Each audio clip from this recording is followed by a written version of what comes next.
Once upon a time, there was a great monk who was highly respected by one and all. He lived deep inside a forest in a small monastery along with a few monks. They were surprised to hear such an unusual last message.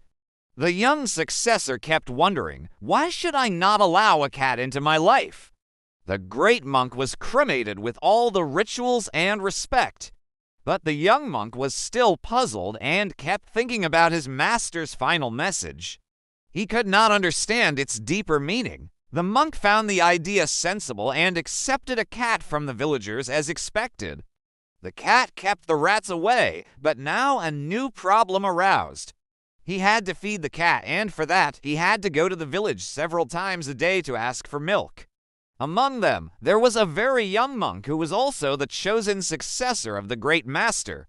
One day after a long day of work, he sat down and thought, what happened to me? He meant never give your mind even the smallest indulgence or distraction, because if you do, it will slowly take over your life without you even realizing it.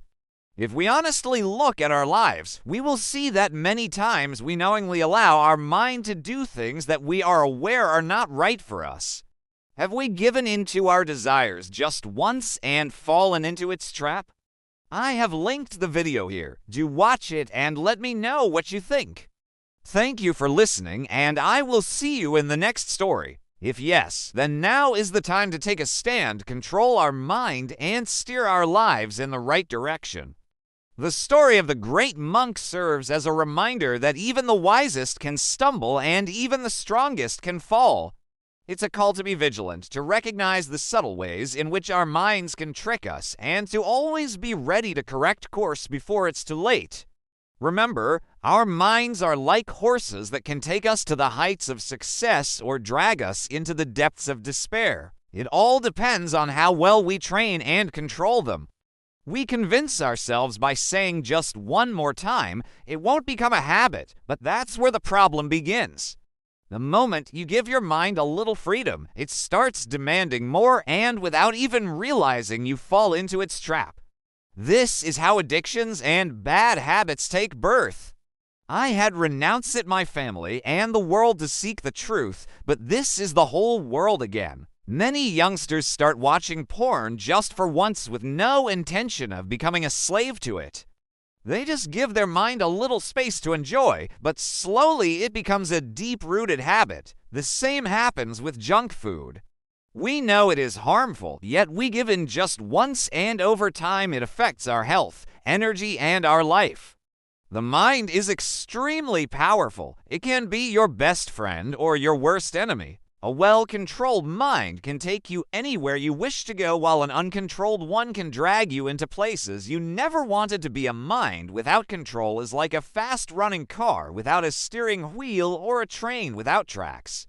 It has speed but no direction, and that is dangerous. Therefore, you must learn to control your mind and guide it, otherwise it will take control of your life. Even the great monk gave a little leverage to his mind, and that one choice brought him back into the very world he had once renounced it. So never keep the cat of mental indulgence, because once you let it in, it will quietly take over your life before you even notice. I am once again living the same worldly life. It all happened so gradually that he had not noticed until the birth of the child. Then he realized it all began with the cat, finishing the story. If you will have a cow, then you will get milk for the cat and also for yourself. It does not seem right that a monk like you begs for grass every day. You should have someone to help you. There is a widow in our village. Her husband has passed away and she has no family. If we ask her, she would be happy to serve a monk like you. She can take care of your cow, your cat, and even you. We will also clear some land beside your cottage so that she can grow grass and vegetables there. The monk found nothing wrong with the idea. The villager spoke to the widow and she readily agreed. She moved into the cottage and began managing everything, feeding the cow and the cat, maintaining the hut, cooking meals, and working in the small field. She worked with great dedication. "We can give you a healthy cow." The monk agreed and began keeping the cow, but soon he realized that the cow needed grass and regular care. Since the monk spent most of his time meditating, it was difficult for him to visit the village several times a day to beg for grass. Again, he shared his concern with the villagers. One day, the great monk felt that his end was near, so he called his disciples and said, "My son, tomorrow I will pass away. When I die, I want you to remember one thing. Never allow a cat into your life." Slowly, they began spending more time with each other, working side by side in the field. Eventually, their bond started to deepen. The woman was beautiful and the monk was young. They were living under the same roof, and it was only a matter of time before they developed feelings for each other. Their relationship turned intimate, and ultimately, the woman became pregnant, and after a few months, she gave birth to a child. After saying this, he closed his eyes and took his last breath. A large crowd of monks had gathered to listen to the last words of the reverend. There was also an old monk in the monastery who had lived alongside the master for many years and had closely observed his life. Although he was wise, he was not chosen as a successor because of his old age and declining health. One day, the young monk was sitting alone, deeply troubled. The old monk noticed his distressed look and asked, "My child, why do you seem so troubled? You have been lost in thoughts for several days. Please share what's on your mind." The young monk replied, "Before dying, the master told me not to allow a cat into my life, but I don't know what he meant. I have been thinking about it for days, but I still can't understand." The old monk smiled gently and said, "My dear friend, perhaps you don't know. There is a long story behind it." And he began reading the story. Listen carefully. Many years ago, when the master was still a young man, he left his home, wife, and children to search for the truth. He went deep into the forest and started living near a small village. Every day he would go to the village to beg for food.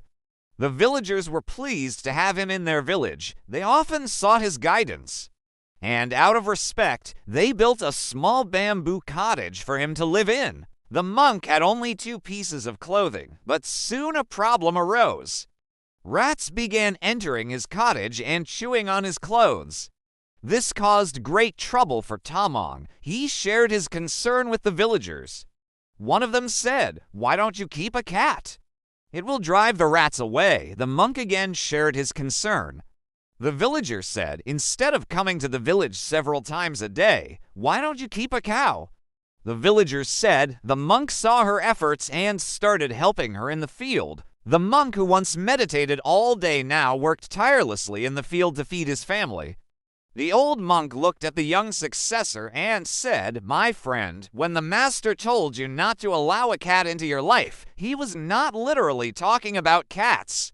Take the example of watching porn. Now let's think about our own lives.